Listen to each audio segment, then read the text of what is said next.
Sha ai shu ki to ki por balale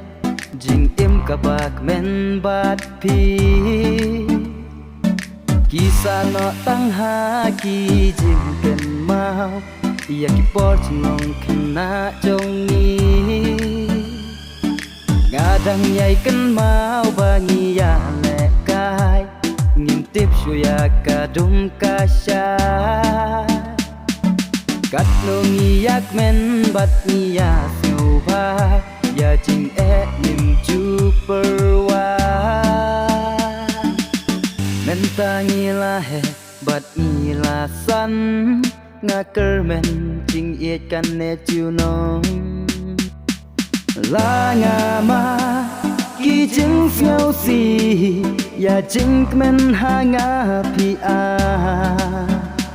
marwaya nga tim chu e no ya jing men na pi nga yo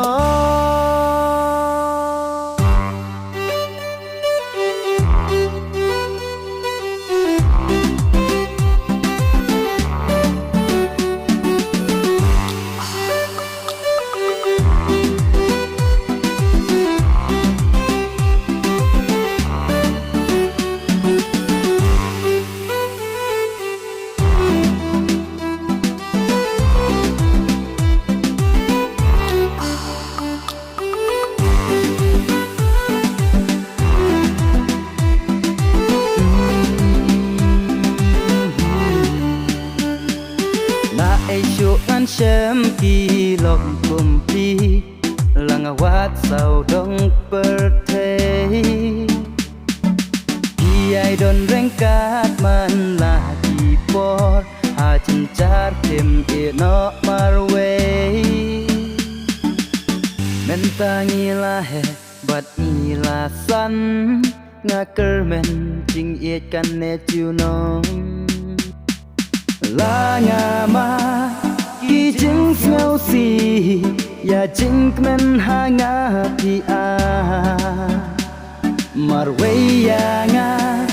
tim tu e no ya jing men na pi nga yo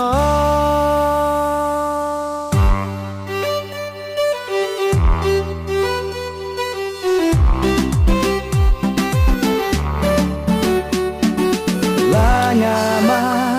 ki jing phiao si ya jing men ha nga pi a marwaya nga tim chu e no ya jing men na pi nga yo